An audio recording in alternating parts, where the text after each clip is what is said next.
guys, cool, blowing my back. I'm Aaron. I'm Calvin. Eric. And we're back with Delicious in Dungeon, where last time we pulled out a thing from a ninja and ate it. Did we eat it? We eat everything. I figured we ate it. Yeah, probably. Right? Yeah. I pull out things for people all the time. Yeah. And then we dealt with a nightmare over there. Ah!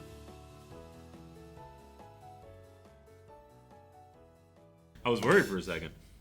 Having the narrator gone for so long and they come back. Last time that happened to me was Dragon Ball Z. He's been gone for so long. What's this mean? And the narrator finally returned to tell the kids that Vegeta fucking died. Remember that? Yeah. A sheep plant. I love that they're like, no, things don't turn into stuff. You never see a sheep turn into grass. You never see, us turn into sheep. So, Explain that! So it's a sheep plant. a Barometz? Yeah. A Barometz, Is that a like a real fantasy creature like in other properties, or? I've never heard of it before, and I still don't understand what it is. I'm not familiar with it as far as like. So it's a plant that looks like a sheep, or has like a flower that's like a sheep, or just like to attract any kind of prey animal to attract. Does it attract wolves, and the plants eat the wolves, or? It probably. They said it attracts carnivores. Yeah. Okay. The wolves probably eat the fruit, and then the wolves transport the seeds. Like pollen and seeds. Yeah. Like birds eat seeds off of trees and grasses and stuff like that, and like then they bees and stuff. Yeah. Then they poop them out somewhere else, and then they grow. Okay. When a Barometz dies, its body sprouts a myriad of nourishing fruits and vegetables. If a creature spends 10 minutes consuming the produce, it gains the benefits of a Hero's Feast spell for 8 hours. If the feast isn't consumed within 1 hour, it disintegrates into a mound of dirt and dried leaves. But it looks like just a thing. It has some attacks it can do. Like it's kind of a creature, and it's considered a creature. But in this scenario, it looked like they just kind of like didn't really get to deal with it. They had to deal with the wolves. Sure. And then they just cut off the main bulb and took that because all the others got eaten. But, it understands Sylvan, but can't speak. But it can understand if you talk to it. Well, like most plants can understand Sylvan, right? Like it's the language of the forest kind of thing. Sure, it's like... like elves can talk to the trees. The lady who's growing her plants talks to her plants, and it's supposed to help them. But sure. Do they understand that, or is it just like, it's good for them? Like, can you be like, hey, Mr. Plant, which way is the city? And it's just like... After a week. Lean. Yeah. It's tropism. It takes a bit. I mean, it has multi-attack and gore and stuff, so it must be able to move. Like, what system is that in? 5e. Is it? As I said. Okay. Yeah, I've never heard of a Barometz before. Interesting. There's a delicious dungeon wiki for it. Yeah. I wonder what, like, mythology it comes from. The vegetable lamb of Tartary is a legendary zoophyte of Central Asia, once believed to grow sheep as its fruit. Interesting. It was believed that sheep were connected to the plant by an umbilical cord and grazed the land around the plant. When all accessible foliage was gone, both the plant and the sheep died. And they have it imaged like that. Interesting. So that's a Central Asia-like mythos, the vegetable lamb of Tartary. And it tastes like crab.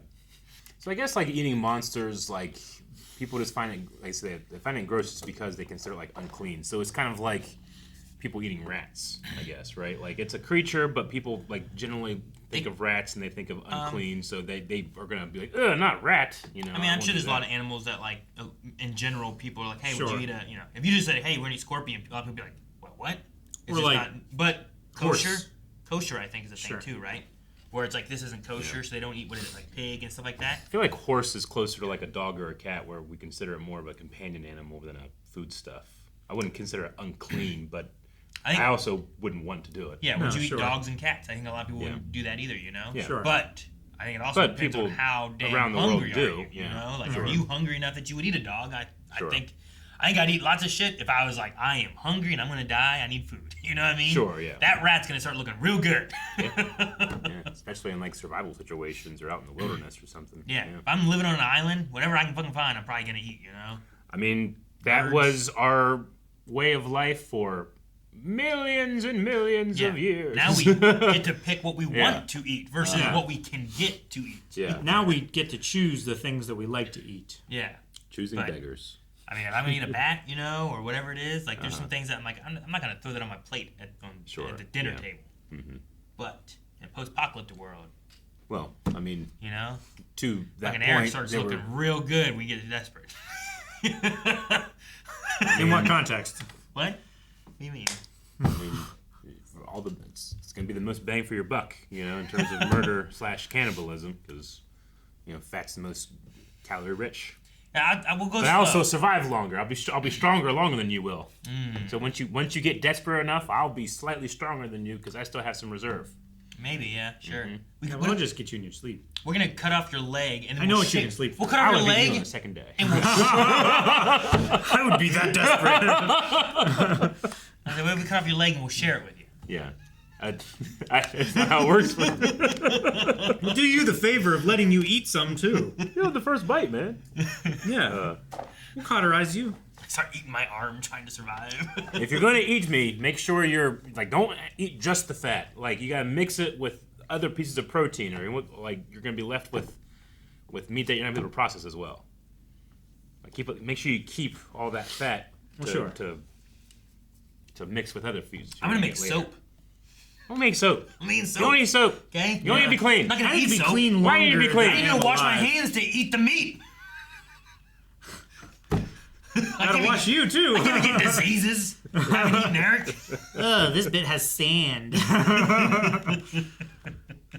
I love that they made a sauna. I thought that was really cool. That was cool. It's a good way to warm up, but then your clothes are moist and humid when you go back out, and then you're frost coming off you and everything. I suppose so, yeah. How do you say her name? Is it Sumi? Izutsumi. I think it's Izutsumi. I thought it was Izitsumi. Is it Sumi? Yeah. Gotcha. I didn't find her the most entertaining this episode. Well, sure. But I don't think I'm necessarily supposed to. I think it's going to be a lot of character growth and they have to become part of the party. Yeah. They're traveling with the party, but they're not a member of the party yet. Sure. Right? Sure they're getting the benefits of being with the party and everything like that, but they're not really investing. Yeah. Yet. Mm-hmm. I think we have to get them trusting.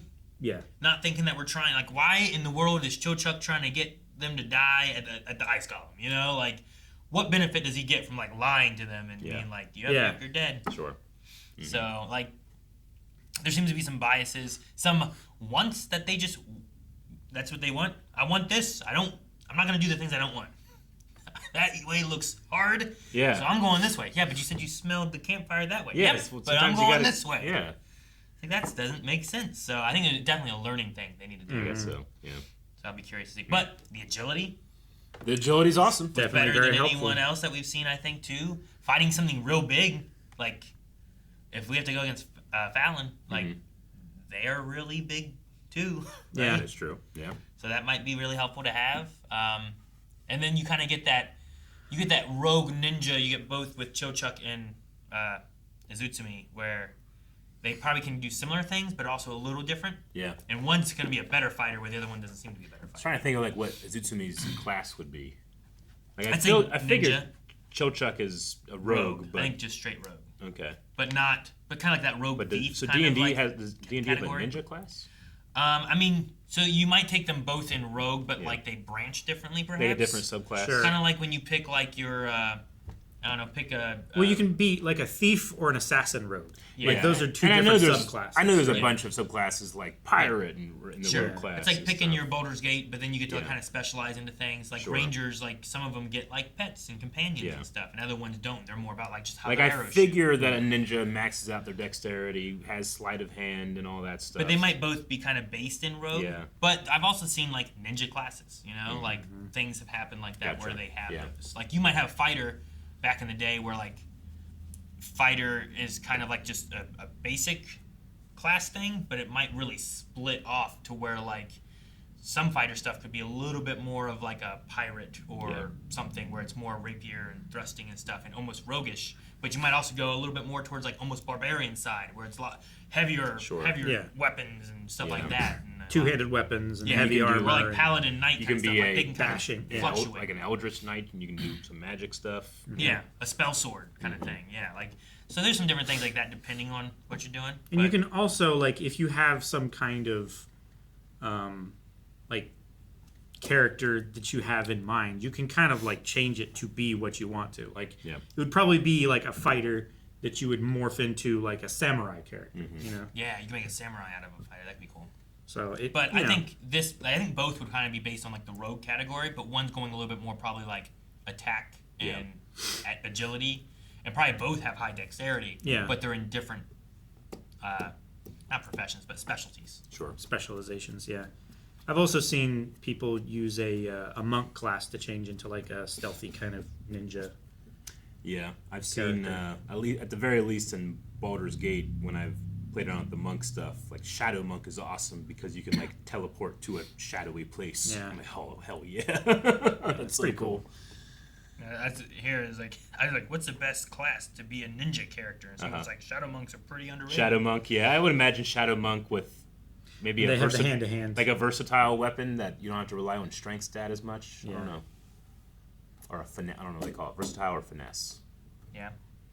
Versatile you can use as two-handed or one-handed. Or one-handed, yeah. Finesse uses your dex stat versus your. It can. It can can. use whatever's one. higher. Yeah, that's right. Okay. All right. I mean, my favorite part. I love seeing her in the intro. That was really cool. Yeah. Unexpected, but I did like them keeping him away. Like, at least tell me the number of nipples. And then the whole time, blindfolded the whole meal. Yeah, I think he was just like I don't know, scientifically curious. Yeah. His curiosity. That was funny. It's a little much sometimes. I feel like I would I be. love though, like that's kind of like the research side of like I just want to know about all animals and all creatures and like what can we benefit from knowing these kind of things. You know? Sure. If we find a man beast, can we eat it? Right? I don't know. Like, and is that wrong? Probably. I don't know. I mean, they would say a lot of things are wrong to eat. But Sure. But they also eat a lot of things that I wouldn't be my first choice. You would eat well, yeah, but like you said, in a dungeon, you can't be picky. Sure. You were gonna eat me. I was gonna eat you in the beginning. Guys, thank you so much for watching Delicious in Dungeon with us. We got the narrator back, and that was really cool. Yep. What's going to happen next time, we don't know yet, but you can subscribe and find out with us. We'll be back next week with it, so subscribe so you don't miss out. But if you want to see more right now, you can check out Early Access at blindwave.com. Delicious in Dungeon.